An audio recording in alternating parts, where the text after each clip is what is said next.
I kind of think if you've turned up here today, or if you're watching this video now, you are a smart person.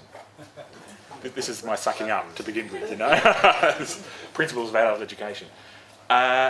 What we're trying to do with this new way of doing this 360 idea, I think it's quite significant. I think it's a significant experiment in this diocese to release, is that too pointed a word? But to enable people to do this kind of education in your own places, to make use of your expertise. And we will say more about that as we go on. But I want to welcome you today, and welcome to you wherever you are watching this video too, home viewer, as I like to call you. So, okay, let's go on this little journey. This is what I'm kind of hoping the flow of today will look a little bit like. So we're going to talk a little bit about why we're doing this thing. We're going to talk a little bit about what I've hinted at already, this new approach. And we'll talk a little bit about the kind of ideas behind the modules. I always think it's good for a person who potentially is going to lead these things that they understand a little bit about how they're put together. I know personally for me that then makes it easier for me to lead something if I understand that stuff. Hopefully the largest part of today will be looking at the two new modules themselves, so you can get your head around what they're all about. We'll talk a bit about the obvious thing, about how you fit in. Yeah, have a look, as I said. We'll have time for questions and so on. Let's dive into this thing. There's been some publicity going around about this whole idea of shifting Bible 360 to the 360 project. So some of you are probably familiar with this kind of stuff already. The Archbishop mentioned it in his address to Synod. If you were fortunate enough to be at Synod, you would have heard some of the things he said there. And it's been all over Wednesday Weekly and so on. But let's talk a little bit about this idea of why we would even bother shifting from this thing called Bible 360, which has been incredibly successful by any measure of a kind of a Christian education program.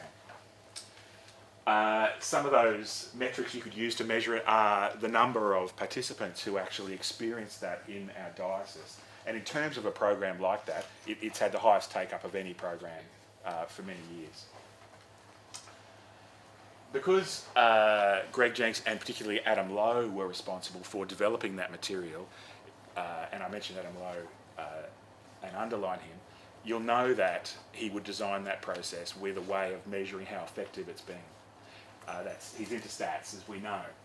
And so we know that the Bible 360 program received very high rankings in terms of its evaluations by people who participated in it. And actually that leads me to ask the question, who here did experience that Bible 360 Introduction to the Bible module? Okay, many of us here, that's very cool. So yes, people were asked things in those evaluations, you know, the typical things about, did you like today, and blah, blah, blah, but also about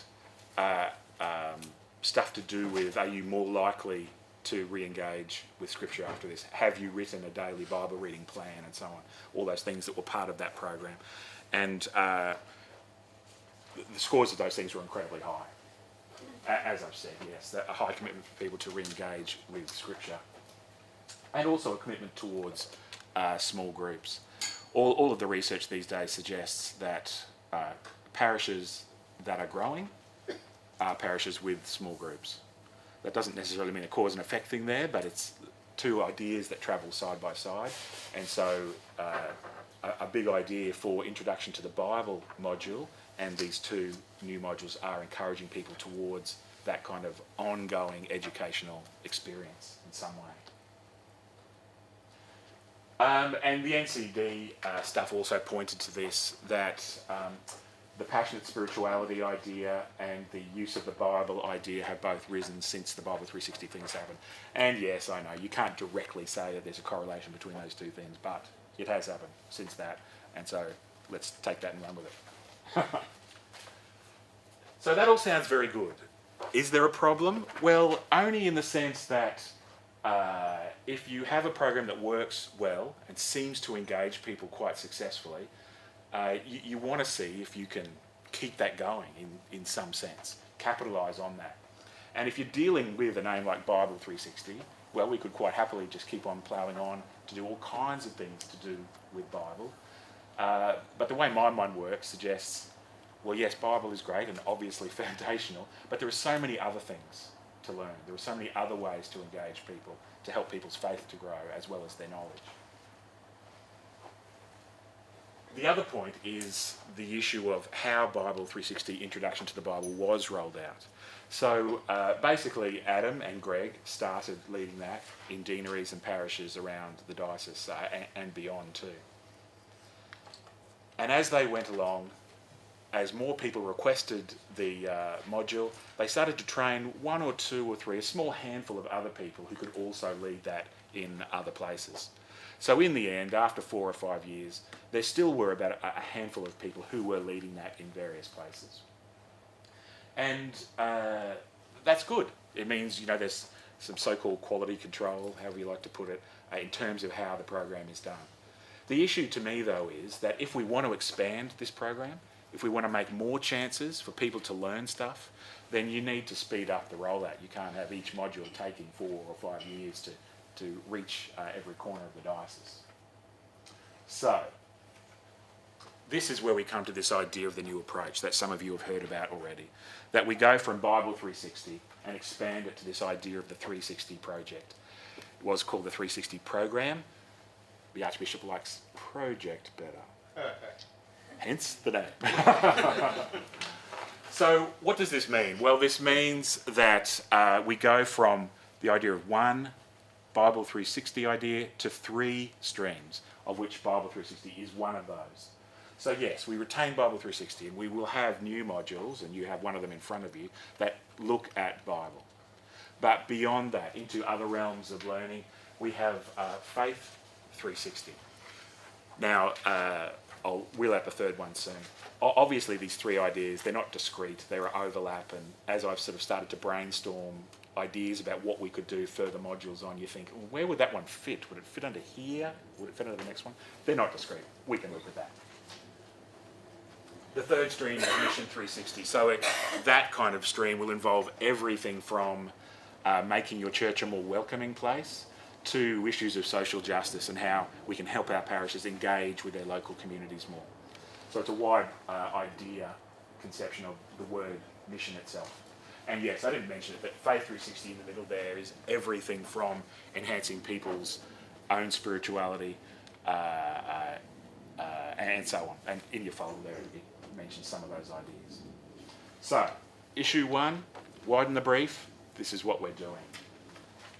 Now, the new modules themselves, you have them in your folders, and we will have a chance soon to have a look at them more, but just to briefly mention them first. 2 new modules. The first one that I will mention is called Exploring Prayer in Anglican Ways. And it's been written by Jonathan Igpin and Penny Jones, who are up there in Toowoomba, the clergy up there in St Luke's at Toowoomba. I won't say too much about it yet, we'll get into that soon. But the other module comes from the Bible 360 stream. It's called Introduction to the Prophets. And as soon as I mention that, some people look at that and think, if you're going to do another module about the Bible, is the prophets where you would naturally begin?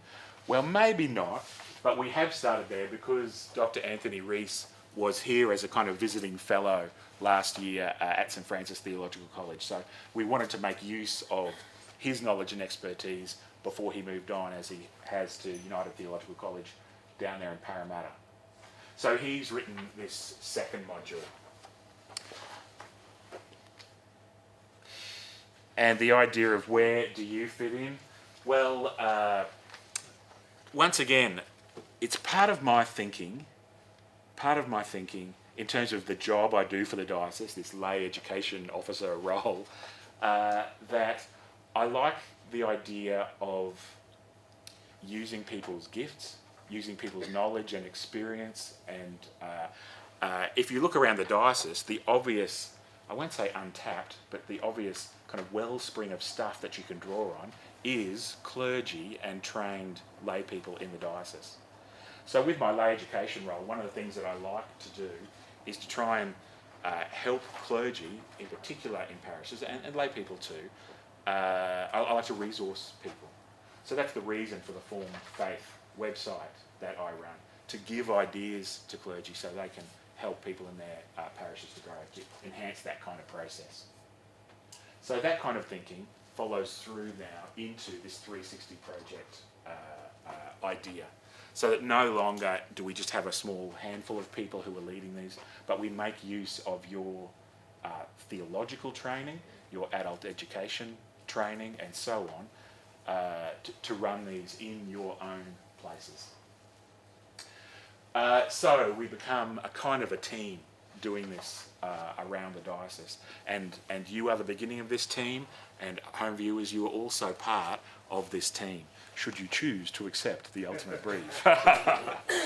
And I do say that because, you know, today is not this thing where you turn up and you've now committed yourself. You know, this is like a parish thing where you go to a parish for the first time, and before you've got out the door at the end of the service, they've stuck the roster in front of you and signed you up for 58 different things.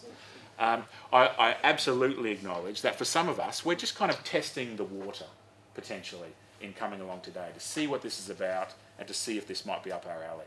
So please don't feel like I'm assuming that we will all eventually become leaders of this particular program. We'll say more about that after. But the idea is to increase the rollout, we increase the number of people who can lead the program. Does that make sense? Cool.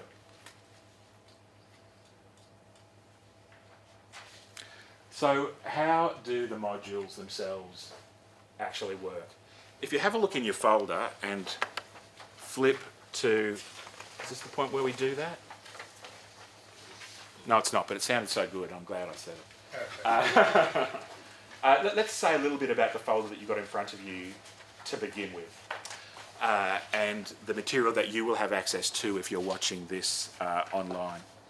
The folder that you've got in front of you has just a welcome page in the beginning. It has a second page which talks a little bit about just things to think of before you run a module, during the module running itself, and also follow-up things to do after. But in terms of how the modules themselves work, a couple of things that I want to say.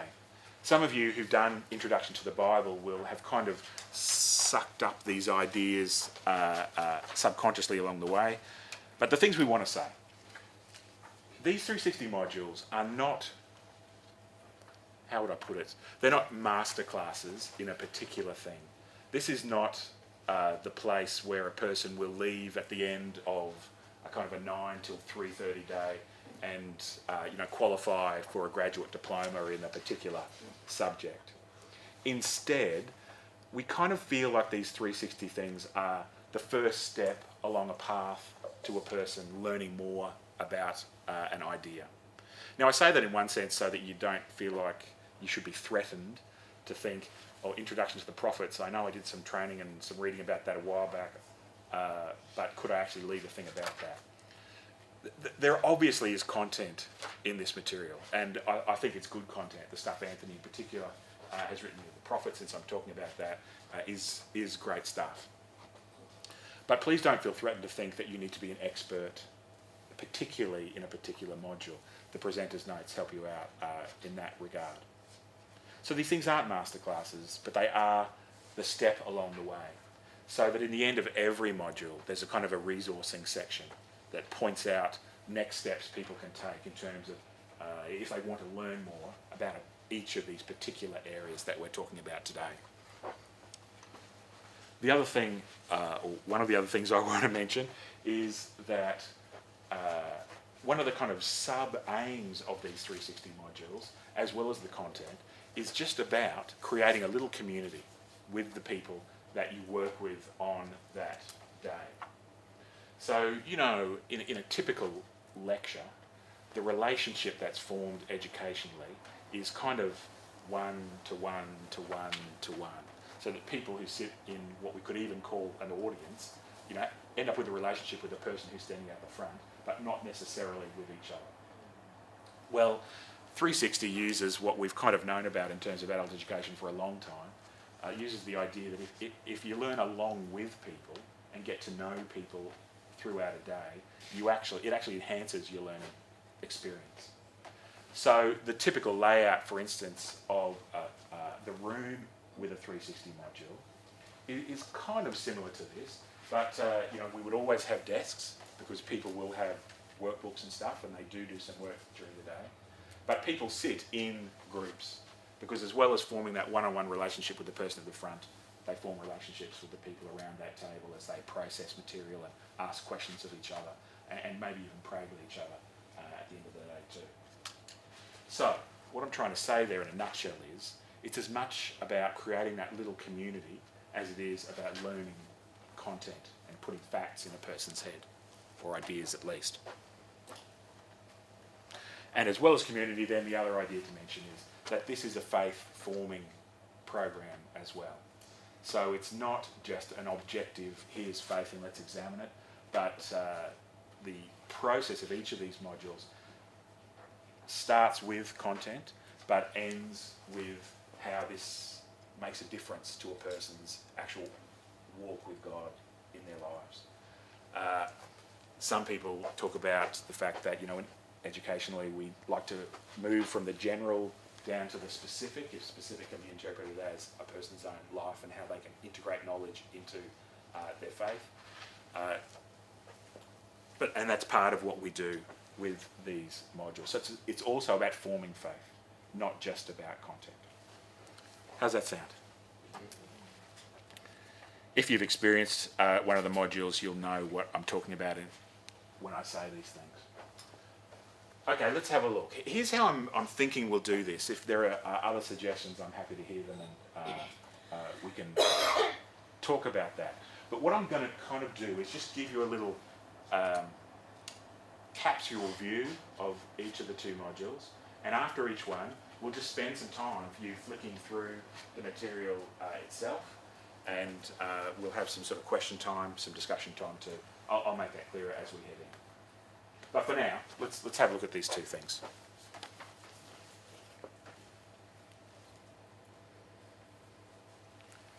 So, in no particular order, I'm starting with Introduction to the Prophets, and in your folder, I think that's the second one, isn't it, that's in there?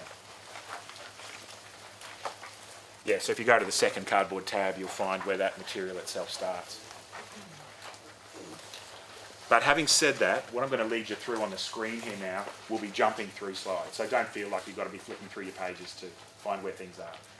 First off, let's just get an idea in general of what this thing's about, and then we'll get into the specifics of the pages as they flow. So as I've said, Introduction to the Prophets. As I've said, the idea here is to help people look at the prophets and end up with an idea of how that makes a difference to their own faith. But where do we go and how do we get there? I'll just put all of that on the screen to begin with, because basically, simply, that's the flow of the day. After housekeeping and introductory things, there are basically 4 sections that the program breaks up into. The first part of the process just talks about getting an idea in our heads of what the word prophet even means, because it means different things to different people. So we start off with where people are at and their experience of what that word itself can actually mean. And as I said, general to specific, we start off with very general ideas about what the prophets are. And there are a number of dot points in terms of that we work through.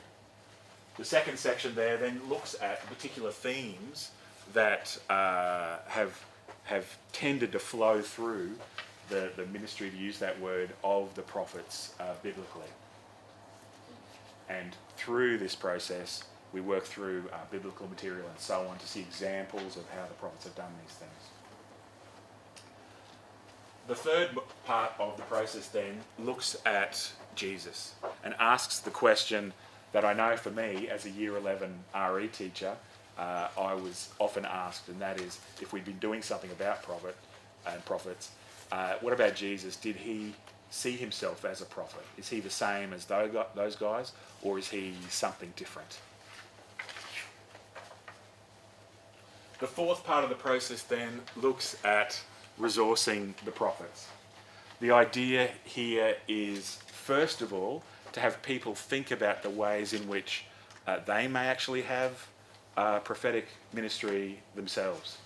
Now, we've trialled these modules in different places, and at Chelmer Graceville we did Introduction to the Prophets, and this fourth section involves an exercise. Thank you, Brendan, that's very helpful.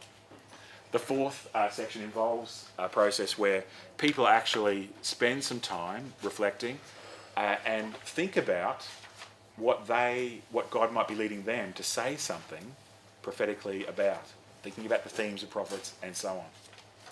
And people write a prophetic, can I use the word rant? A prophetic kind of screed, and then people who are willing lead that with other people in the group. And just fascinating the kind of things that people come up with in terms of that. So people are resourced in terms of seeing how they may have a prophetic role, but they're also resourced in the sense that I mentioned before, that we talk about, if you want to learn more, what are the best resources to have a look at in terms of that. Now, one of the components that's previously been part of these kind of 360 experiences, Introduction to the Bible in particular, is that when I lead them, and I'm still doing Introduction to the Bible in different parishes around the place, I'm doing it in Sanford next Saturday, and if your parish hasn't done it or wants to do it again, please feel free to book me up. One of the things I do when I go there is that Eve up in the library does up a tub of books, of resources that are mentioned in the material, so people during the break can actually see them and become borrowing members and so on. So this is a possibility. When you run this material in your own place, we'll work out the details of how it can actually work, but so you can end up with a tub of books from the library that people can look at. So it'll be part of that resourcing as well. Okay, in a little more detail, just to show you a few kind of sample slides along the way. And these don't have page numbers just to make life difficult for you, but you don't need to, as I said, look it up in the folder itself. So we do very basic stuff. Even as much as just defining the word and thinking a little bit about how it's been defined and how people have seen it. That's in that beginning section of what we do. What was the other thought that came to my mind as I put that up there? It'll come back to me eventually. So yes. Oh yeah, that's right. One of the reasons we start so basically in the beginning is that my experiences of parishes, as I've worked in the diocese for the last 20 years or something, is that people are in a lot of different places, educationally, in terms of what they know about faith. And one of the things that I've learnt is that just because a person has been sitting in a pew for 20 years doesn't necessarily mean that they have 20 years of faith knowledge. Someone said to me recently, or it was a story someone shared from someone else, but they talked about a guy who had been sitting in the pew for 30 years, and he said to them, well, I think I don't have 30 years of faith growth, I have 1 year 30 times. So the reason I bring that up is this, that another thing I like to do when I start any of these modules is something as simple as saying to people, the stuff that we do today is stuff that will bring up questions for you. And any question is possible. Because of this idea, you know, that some people have been experiencing the Eucharist for 30 years, but have never really had the chance to think more deeply about it than the occasional sermon about it here and there. And so there are people who then get to the situation where they think it would be embarrassing for me to ask a particular question because people would assume I know that because I've been around for so long. So yes, I like to kind of encourage an atmosphere where anyone can ask any question. Jonathan, yeah. Is there any thought of perhaps doing a module on the Eucharist?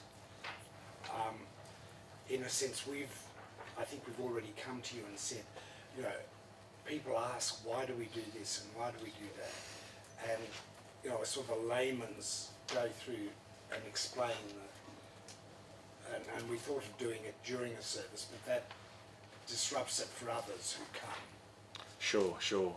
Yeah, different people have done different things, haven't they? There's this idea of the teaching Eucharist, some of you may have heard of, where the clergy person, explains step by step along the way. Some parishes I've been in, people have done stuff like each week over 12 weeks or something, each week they just take a few moments to explain one particular part. But I hear what you're actually saying, George. What about an actual module about that? And yes, that's one of the ideas that we're thinking about in terms of this. There is a big list, a big list of possibilities. And when I get a chance to take a breath, and we're just about to employ another person to work with me on this idea, we're making up a list and attaching people's names to them to work out how we can write new modules and get this moving. But yes, exploring the Eucharist is one of those ideas. I just will add as an ad at this point, one of the things we did produce a few years ago is an Exploring the Eucharist booklet that you can get here from St Francis. It's a nice little, 25-page thing that has a standard kind of second order Eucharist on the right hand side, and on the left hand side it has kind of call out boxes which explain different angles on the different prayers and ideas that are being explored in the Eucharist. So I've got boxes of those, so if that's a thing that interests you, see me at some stage and I'll set you up with some of those. We were charging people $5 each for them previously, but I'm happy to work out a deal. I think I've got There's an ad for you. They're all I've got them all on PowerPoint as well. Yeah, sure. Cool. But anyway, yes. Exploring the Eucharist, good idea, and we're there. Okay, we do all the typical kind of timeline things for trying to put the prophets in context. One of the most popular components of Introduction to the Bible module was, if you remember, the kind of path through Scripture that talks about some of the events that can be historically noted and so on, and steers about issues of absolute historicity and so on. So yes, a timeline like this also tends to be a little fuzzy on some of the edges here or there, because this is not a day about defining for people that a particular prophet was around exactly from this point and exactly from that, but it's about the flow of things. It's about getting a feeling for when these people were around, putting them in context with each other, realising that, say, Joel existed around then, whereas Malachi was way up here, and so on. That particular slide was one of the things that Anthony and I had a lot of fun kind of playing around with and working out how we'll do, because there's theoretically a lot of information that you want to put on a slide like that, both in terms of the vague-ish times when prophets were around, but also, green laser, the kind of historical issues that might have been happening along the way that informed why the prophets were talking about the things that they were talking about. Helps that kind of stuff make sense. As I said, we also talk about thematically what prophets were talking about, and I think we've actually added another one since I did this slide, which was one I used for the bishops a while back. But anyway, yes, we talk about the themes that prophets were talking about. We talk about the idea of Jesus as a prophet, and then the idea of taking on a prophetic role for yourself, using some text from Amos and Matthew as well in terms of doing that. And that's a exercise that people actually take a bit of time doing, 20 or 30 minutes sitting, reflecting, writing that, and so on. So there's some space in the day. It's not all you potentially standing up the front and just word. This is, once again, using ideas of adult education about some content, some group work, some activity work, and the day flows from each the other sequence to make it, to enhance the chance that people will learn stuff along the way. And then that resourcing section at the end has, as I said, references to websites and books that are helpful for people. But one of the things I do want to mention in terms of resources, both with this module and the prayer module that we'll get to, is that it is another resource, a resource for you potentially as a leader, but also for the people that you might be working with. What I took the chance to do with Anthony before he disappeared to Parramatta, and also Jonathan and Penny on trips up to Toowoomba, is to develop a kind of a list of frequently asked questions that people have, firstly about the prophet idea, and then soon about the prayer idea, and we'll hear more about that as we go. So what we've ended up with for the prophets is a series of 7 little videos, just talking head videos. They only go for 1 to 2 minutes. They're all up on YouTube, and they could be used in a number of different ways. First of all, if you're working with a group, you could just point out the idea that such a thing exists, and it could be a thing that participants could go away and check out later. Another thing I've realised, having seen the finished products of these videos, is other ways you could use them.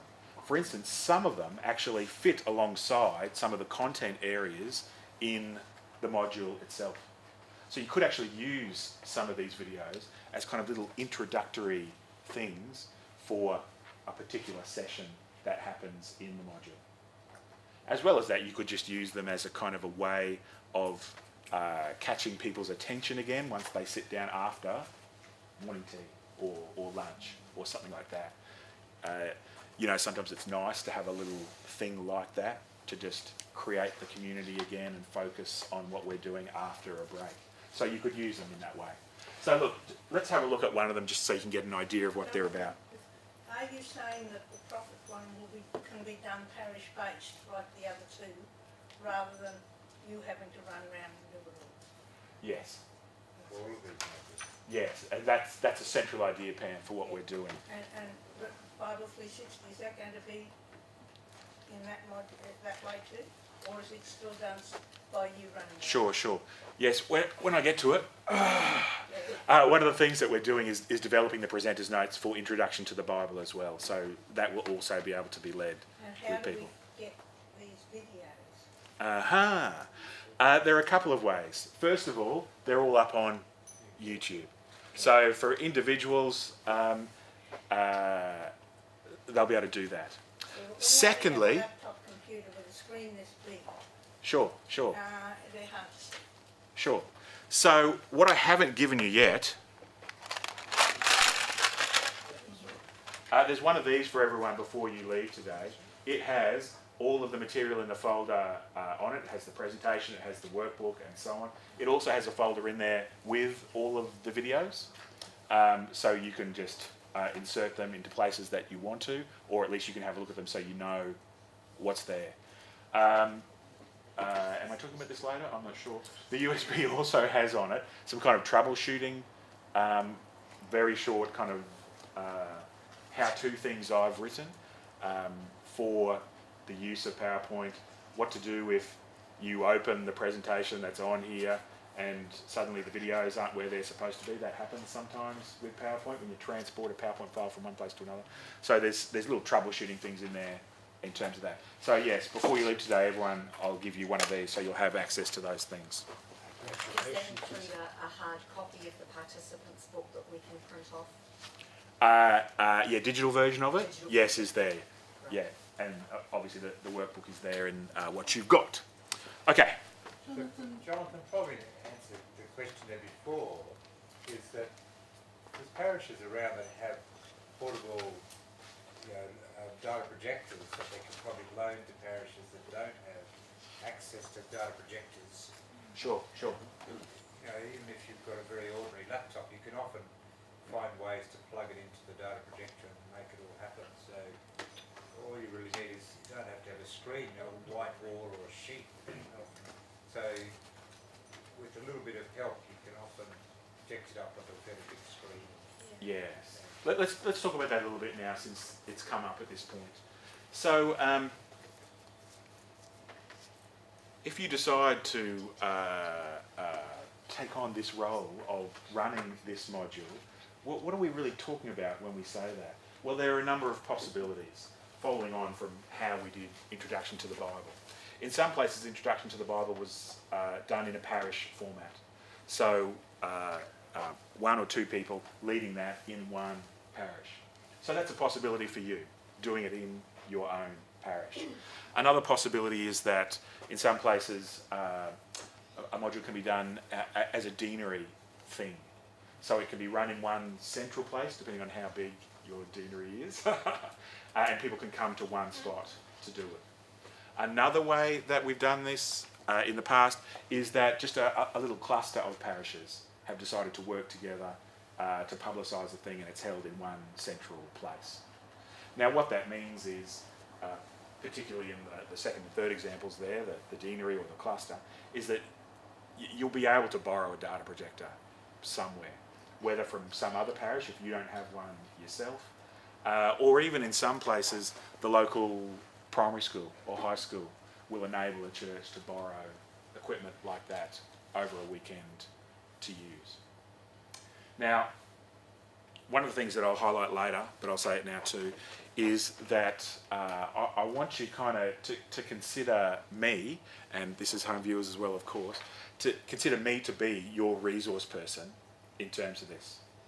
So I'm making myself available, wow what a guy, I'm making myself available that if you, in the end, decide to run a module and are actually sitting there with a data projector and your laptop and thinking how do I actually make this stuff work, ring me up and I'll talk you through the process. Probably better to do it not on the day when you go to run the thing, to do it prior to the day.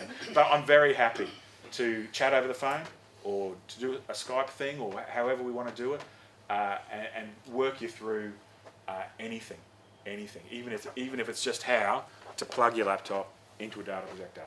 Very happy to have that conversation and to help people with that process. So yes, don't feel like you need to have the techno fear thing. We can work through all this stuff. Simple ways to do it, and yes, I'm your man to help you out with that stuff. Leonie, you had a point before. Two questions. One, when you're talking about groups, what size? I sort of was envisaging much smaller than what it's sounding like when you say a number of parishes getting together and coming together. So what sort of size, firstly, are you talking about that's conducive to this growing Yeah, sure. relationship? Thank you for asking that question, Leonie. It's a good one because it highlights a whole other area of stuff we should talk about. Yeah, what size groups are good? Well, you know, for me as a presenter, the bigger the better. In the sense that, you know, you get energy from the group, there's more people asking different kinds of questions and so on. But I've led Introduction to the Bible with 7 people, and I've led it with 150 people. So for me, for you, the group that you choose to work with is whatever you find comfortable to work with.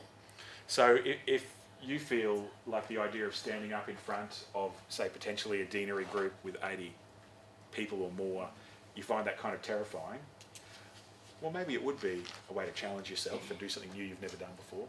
But if it's too terrifying, I'm not asking anyone here to do anything that will cause them sleepless nights leading up to a day. So it's quite possible to lead material like this with your small group, you know, with you sitting there with 7 people. It's quite possible to do it with a much larger group as well.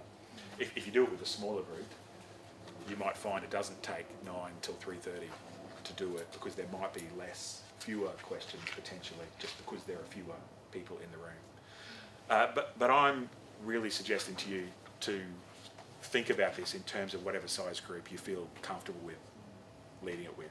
Thank you. There are a couple of components of that in that a parish is full of people with different times. So the small groups at different times during the week seems to capture more people eventually, and it really helps develop and grow that congregation Sure. in those small groups as opposed to a larger Absolutely. happening. Yeah, you know, I was very fortunate just to spend the last week down in Parramatta with John Roberto. He's a Catholic faith formation kind of specialist. he's an amazing guy. And one of the things he talks about in terms of, faith formation for the 21st century is the idea of offering things in as many formats as possible to be able to capture the person who has their days free, the person who has their nights free, the person who has none of those free but could see a thing online, and so on. Yeah, absolutely. Different times. Now, having said that, I'm also not saying that I expect everyone to run this 58 times to get every person in a particular place. Once again, it's what you personally feel the most comfortable with. Okay, let's have a look at one of these things. Now, interestingly, when I made these videos, I put the titles on there, and what that means is that on my screen, when I touch it to make it play, you can't tell it's actually playing because you just still get the title. So let's see. Anthony should appear in a second. Why did God send the prophets? The prophets seem to have a very distinct role in Israelite life, though there is variety within that distinctness. The prophets come to remind the people of their covenantal obligations to God. They remind the people of the things that God has done for Israel, his people in the past, and the obligations that are upon those people in relation to that covenant. Specifically, the prophets come to warn the people that they are failing in their covenant obligations and to warn them of the punishment and judgment that will come if they continue on in their failure, and to encourage them to return to the obligations which they have agreed upon and which are sort of constitutive for their life. So it's just a short little video. Potentially there's a lot to unpack there in terms of some of the language that Anthony is using. But once again, just a little taster of an idea. It's not intending to cover a particular idea from every particular theological angle, just a taster to take people further. And you can play it endlessly. Got it. Sure. Yes, repetition is the key here, potentially. One of the nice little side effects of this is that the FAQs for prophets and for prayer as well are getting hits from other places all over the world because people just Google the question and taking advantage of these things. So that's, to me, a nice little thing as well. Okay, so what I've just attempted to do is just give you a kind of an overview, a very brief overview of just the four kind of main things that we're doing there with prophets. An introduction to the idea of prophets, an introduction to their themes, where Jesus fits into the whole prophet idea, really to take us, from Hebrew scriptures into Christian scriptures, from Old Testament to New Testament, and then the kind of resourcing idea and working out where that fits with people's lives. And two, this is your chance to have a look at the material itself and work out how the presenter's notes work with the participants' workbook and so on. And as you do this process, please feel free to collect questions. My email address is all over the place in this material. Collect your questions and send them to me, or give me a call. We can talk through this stuff. I'm very happy to help in any way I can to help you understand the material better. So take the chance now, pause the video. I'm going to pause it here and have a look through this material and get your head around what it's all about. Sound good? Okay, thank you.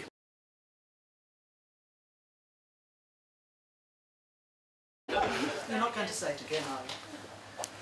Welcome back, home viewers. I hope you've had the chance to have a look at the material and come up with some of those questions. And please do pass them through to me. We can talk on the phone or via email or however works best, and we'll address some of those things. Questions that have come up here in the group include the issue of the format of this material and how it should, how it's good to run it. And I've just shared with the group that in the perfect world, it's nice to do it as a day because everything flows on from everything else. There's a very particular sequence. But we don't live in that perfect world, and so you can do it as a day program, but we've, talked about a number of other ways. That it's possible to do it as 2 half days. It's possible to do it as 4 sections, particularly prophets, because it's broken into 4 sections. It would just mean doing a little bit of a recap at the beginning of the second, third and fourth week to kind of tie in cognitively with where people have been to where we're now going to go. But you could easily do it in that way. As I've said, this is not material where you have to do it in a particular way to achieve some certificate or something. We've really put this together to increase the chances that people in your places will learn stuff and that their faith will grow along the way. So whatever format suits you, just do it. Just do it. By the same token, I used to work in the world of training people who teach religious instruction in our state schools. And one of the laws in Queensland for doing that is that local clergy people choose the material. And if you're the volunteer person, you take that material and you must use that material. You can't veer away from it, which is a way to make sure in our state schools that people aren't, doing some lesson on how awful hell is every single week. You've got to stick to the curriculum. What in Queensland is allowed is that if people have a particular portion of a lesson that's trying to achieve a particular aim, but they can think they have a different resource which might achieve that same aim, people are well within their rights to substitute that in, because it would work better with the people that the children in this case, that they're actually working with.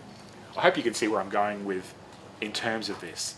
This material is adjustable by you. If there's a particular activity, if there's a particular way that this material uses to get into a particular topic, but you can think of a different way to do it that you think will work better with your particular community for whatever reason that might be, please feel free to do that. Of course, if you do that, please let me know. Please let me know, because maybe the thing you come up with is a better way in general for everyone. So if you can feed me with these better ideas, I will share them with everyone else. And that leads me to another point too. As you have all signed up for this, my hope is to make a little community of us. Of course, dependent on you wanting to accept being part of that community, and that's totally up to you. So what that will mean is that when someone does share with me a particular idea, and if they're happy for that to be shared, I will pass it on to everyone else to resource all of you. The stick that you will get has the material in its current form, but what I also have is, some of you will be familiar with the thing called Dropbox, which is basically a kind of a hard drive, but on the internet. So I've got all this material on my Dropbox, on my kind of little hard drive that's on the internet. Now, Dropbox has a thing where not anyone can access my Dropbox unless I give you a particular link to a particular folder that's on it. The reason I'm saying this is that in the future, if we work out better ways to do this material, I will adjust the version that's on Dropbox and I'll be sending you all a link. Here's version 1.1 of the material that has that great idea that Jeff suggested about taking a break in the middle to watch the footy or whatever. That's the best example I could think of on the spot. We'll be sharing this stuff, the newest versions of this, the best ways to do things, or at least options for you to think about. If you think of the thing that person X suggests, thinking to yourself, would I want to do it that way? No, I like it the way it already is, or whatever. So I hope you're getting the impression here that a lot of this is up to you and how you could lead this best. If you want to adjust it because of a particular learning preference that you have and a teaching preference that you have, I'm very happy for you to do that. You have the freedom to do that, as long as you just let me know, because it might be an idea that would be worth sharing with other people as well. Understand what I'm saying in that sense? Sorry? Just give me an idea. Next state of origin. Yeah, during the match so people can't watch. Okay. All right, so that's one thing that came up a number of times as people here in this room were looking at the material. Any other questions that you might have chatted with the person next to you or that just have arisen as you've looked through the material itself? Looking through the material, I'm uncertain if one of the aims might be to be, as a result of this,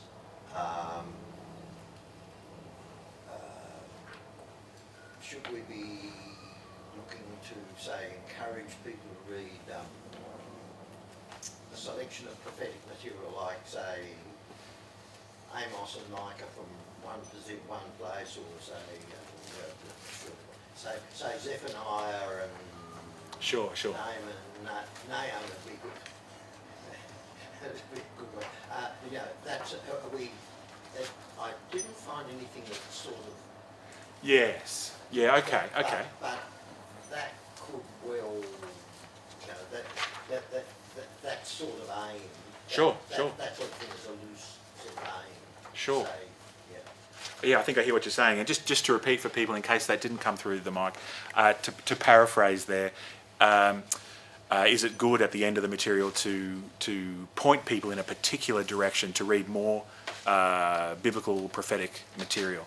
Yeah, the introduction to the Bible module has as a very clear aim at the end that people will write their Bible reading plan as a way to show how they will get into Scripture. And that introduction to the Bible material has very clear, specific suggestions about how people can choose to do that. This material doesn't point people in particular directions like that. But as you will have looked through, especially the participants' workbook, I hope you'll have noticed the amount of Scripture that's in there. There's a lot of Scripture in there. And I'm hoping that what that does is give people a bit of a taste of the prophets, and maybe even particular prophets they'd like to read a little more of. So yes, it doesn't point them in particular directions, but once again, this is where you are free to suggest afterwards a particular reading plan that people might take up after it. The material does point to a number of books and websites and so on that give people tools to even further make their own choices as far as that. But you can do that. You can choose particular prophets you'd like them to read after that. Sure. Jonathan, just an interesting thing, anyone who's using Every Day with Jesus, or if anyone's got someone in their parish using it, the current issue is 2 months on Amos. Okay, excellent. And he's up to chapter 9 verse 11 today, so it's only a couple of days to go, but Selwyn Hughes has got some very good commentary. So you will be an expert. I don't know about that, but I'll and I'm just saying if anyone Cool. copy from someone, it could give some background. Sure, thanks for highlighting that. That does actually point me in another direction in terms of something I can share with you. As I mentioned before, some of us, we're from different places. Some of us have spent a lot of time in theological education. Some of us maybe have done some education and so on. If you look through this material with the idea that you may lead it yourself one day and you think, well, I don't know a lot about a particular thing, and the presenter's notes themselves, you don't feel like there's enough there, just do a little bit more research yourself. And the resources that are suggested in the end of the module might be a place to start in terms of that. I'm kind of loath to say this, but even because of the nature of this stuff, even looking at the Wikipedia page on particular topics, and I'm a trusting person, because of the nature of Wikipedia and the way it is self-correcting.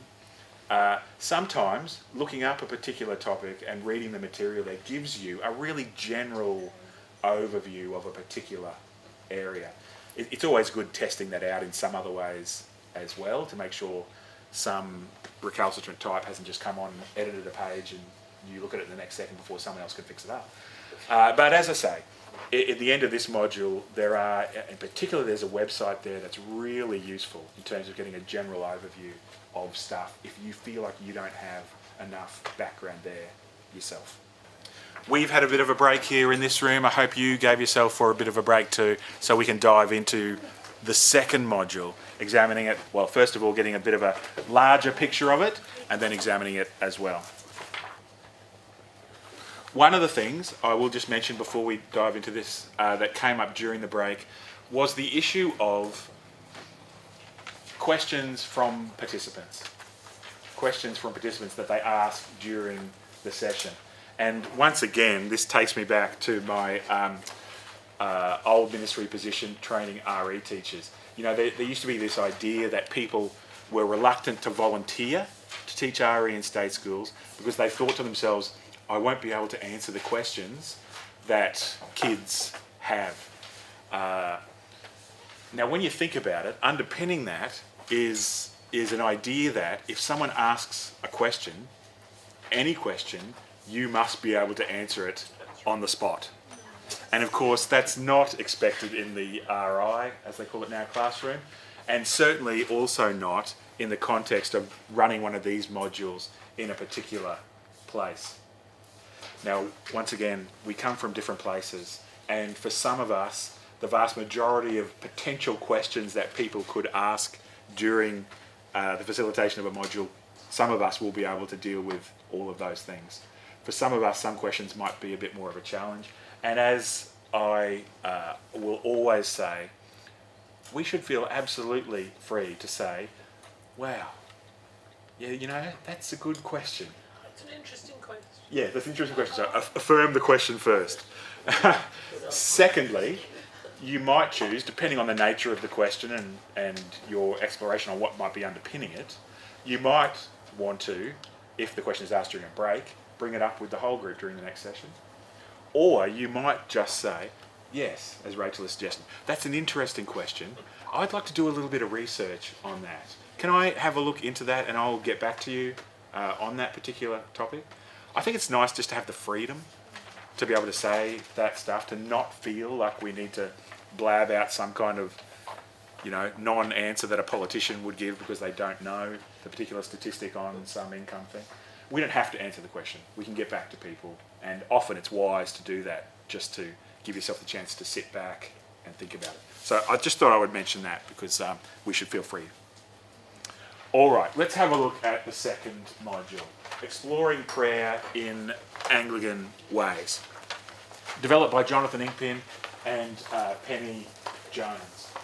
And the kind of graphic theme that runs through this is about colouring pencils and a range of different colours therein.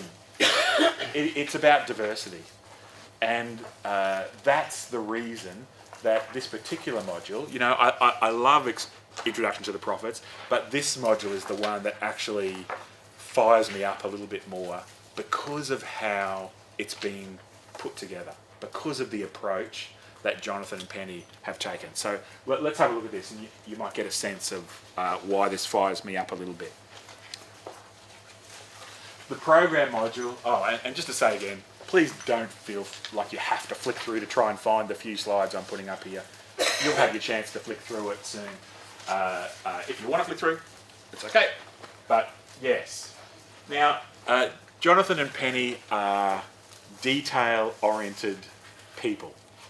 So whereas the Intro to the Prophets PowerPoint presentation has, I'm not sure, 40 or 50 slides, this one has easily double that amount. There's a lot of content in this particular module. So if you choose to take this to the next step and be a presenter of it, your preparation of it may involve a little sifting. And you will notice on a number of slides, you know, that the optional word is suggested to you in the presenter's notes itself.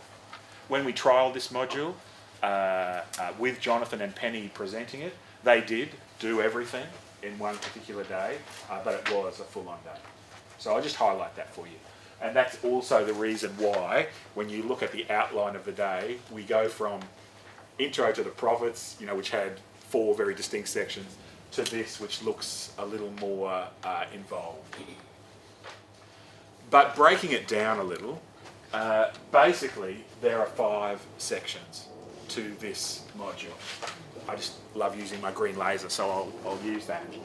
There's the bit up the top, which is all the welcoming stuff, but it also includes, and get this right, because it's called Praying in Anglican Ways, and yet the beginning of this module looks at spirituality and starts off with the spirituality word in general, which, as many of us will know, has a bazillion different definitions depending on which book you look at. We look at the idea of spirituality and then move into the idea of Anglican spirituality, not to get some hard and fast definition, but as I said before, moving from the general to the specific. That's always our flow. Just heading towards a direction, not where at the end of the day someone will be able to give you a hard and fast definition, but kind of swirling and spiralling around material to cover stuff. So yes, what am I saying?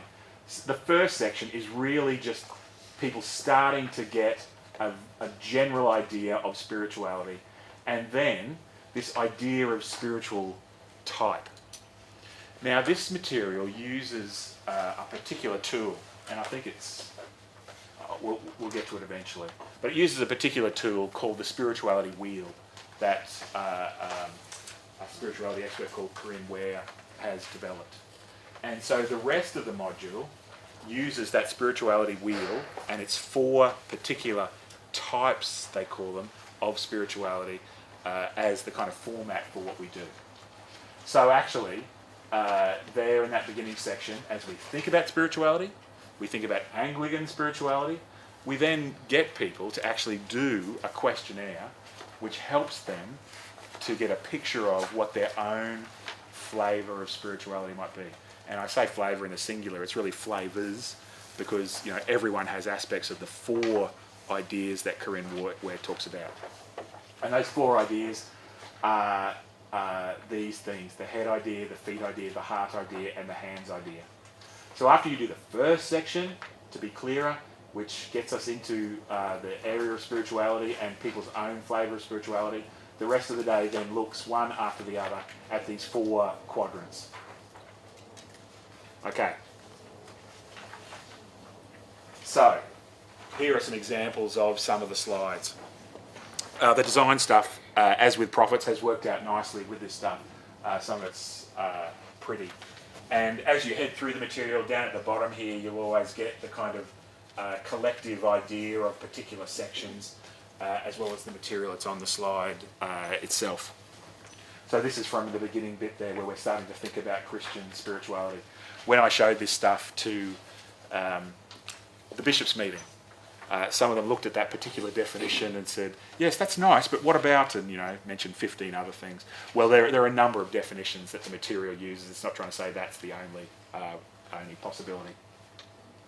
And this is this spirituality wheel that I mentioned before from Corinne Ware. If you Google Corinne Ware spirituality wheel, you'll see heaps of different representations of basically this idea that there are these 4 kind of types. And when people do the questionnaire, they'll come up with a kind of a score in each one. It's a pretty involved questionnaire. The material is there on your stick. It's not actually in the participants' workbook because it's a whole other kind of thing, so it's included on the stick separately. But yes, people end up with a score in this. Now, this is not, some kind of dolly quiz that's aiming to pigeonhole people in particular areas or anything like that. It's a little more sophisticated than that, but it starts to give people an idea of, a better understanding of how their spirituality might actually work. And this module has, as a kind of an organising idea, the idea that if people understand their own spirituality a little better, it makes it easier for them to develop good prayer habits. Because some of us have been sort of trying to force ourselves with particular daily prayer habits that don't suit our own style the best. Jonathan, can I just ask? There's 4 parts to this questionnaire or whatever. Is are they all meant to be done at the same time, or do you do one bit through the various parts of this? Oh, sure. Yeah, the questionnaire itself is done in one sitting. Right. So if you divided this module up into those 5 parts, you would do that all together in this first bit here. Oh, before they start on any of the... Yeah, before they start. And it's in fact doing these 4 things that starts to help them to understand their own style better. You don't do an afterwards one to see if they've changed. that would be interesting, because certainly our styles of spirituality can change. What I'll do is we'll head on, because some things will become more apparent as we do. So yes, you do this spirituality wheel idea. It's just like all that stuff that some of us as teachers learnt way back at Teachers College about learning preferences. You know, some people learn better in an auditory sense, some people learn better visually, and some people learn better by doing things. People have a learning preference. That doesn't mean they can't learn in those other ways. They can, but they might have a preference for one. This stuff is the same. It's not to say that you know, we could do this questionnaire and then divide up the room and we'll have some people here, some people here, some people here, and some people here. We each have the potentiality for each of these things, but there might be one area that just seems to click with us more. Does that make sense? Yeah. Yeah, okay. So, as I said, the material then heads into each of these 4 areas. And yes, I'll get to that point soon. So yes, we deal with the kind of head idea. Now what Jonathan and Penny have done then, we've started with spirituality, now we move into the kind of prayer part of things, so that they look at styles and methods and traditions of prayer that have come to us in the Anglican Church through these 4 different styles. So what they're kind of saying is that the Anglican Church has in its diversity these 4 styles as different parts of the communion, whether geographically or theologically or whatever it might be. And one of the things, okay, this is what I really love about this stuff, that it doesn't say, oh well, I'm a head person, therefore those other 3 styles, they're useless to me and I might as well ignore them. What it does do is help people to see the value in the other styles of prayer that maybe aren't a person's own natural style. And along the way, what may be the value of the other kind of theological perspectives in our communion as well. Now I know which part of the church is my kind of natural home. And here starts the sermon. But it's always depressing to me when, you know, people kind of put themselves in a box and then kind of shut the rest of the church off and things become very factional and so on. I know we have this tendency to do that kind of thing. It seems natural in our tribalism. But I like the way this encourages people to see the worth in other styles. And to me, if our gospel, this does sound like a sermon now, if our gospel is one of reconciliation, then learning to understand other people helps us down that path. So that's why this gets me excited. All right, so yes, we look at these pathways as Jonathan and Penny have called them. And they've used the actual physical head, feet, and so on ideas. And you see these kind of headings here, and each of these makes sense as you then delve into the material, which deals with historical material about that particular pathway, as well as the prayer stuff that I talked about. The feet stuff, which is more the mystic aspect of spirituality. And along the way, because if you don't know Jonathan and Penny, they are people who find, you know, the world of the arts and so on very dear to them. So there's a lot of kind of poetry and stuff that moves through this, which helps people, I think. The heart stuff and the hand stuff. So yes, it doesn't make a lot of sense me just sticking these things up here, but just to give you an overall sense of what's covered and how this stuff is organised. And then at the end of the day, the point of this is for people to think a little bit about the styles of prayer that they find most helpful. And there is material towards the end that actually begins to get people down the path of developing their own rule, their own pattern of prayer, in other words. There's more material in there which they would do after the module itself to go down that path, but it begins them to think about that kind of idea.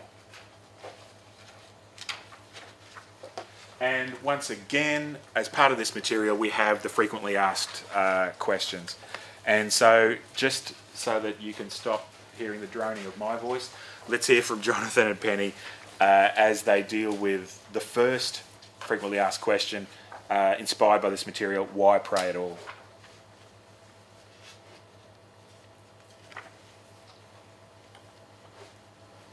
Why pray? You might as well say why breathe. I think it's at the heart of our life as human beings, but especially in our relationship with God. In John's Gospel, the picture of relationship with God, Jesus with God, is that relationship of prayer and the Holy Spirit. So we share in that prayer, and we learn in doing so to relate better to God, to one another, and of course to ourselves in that journey. Well, for me, I think it's all about relationship. Our relationship with God and also our relationship with one another in Christian community. And of course, if we neglect any relationship with a friend or a lover, and we don't spend that time, then that relationship will deteriorate. And so it's really important to just have that focused time of relationship and conversation and listening with God. And that's why I pray. It was really interesting going up to Toowoomba to film Jonathan and Penny with these 10 questions. So there are 10 videos for this material, and seeing them divide up who would answer which questions and which one they felt the other person needed a new angle, so they both answered a particular question. But yes, that's simply to say some questions Jonathan answers, some Penny does, and some they both have a crack at together. So that material is in there as well. Okay, let's do what we did before, and just give you a chance to look through the material, to get your head around the kind of overall flow of it, to have a look at the participants' book as well. You'll start to see, of course, there's scriptural material, but there are drawing on other sources as well. Let's do that for the next 15 or so minutes. Collect up your questions and we'll chat about them at the end. Sound okay? Cool. I'll put on the thinking music.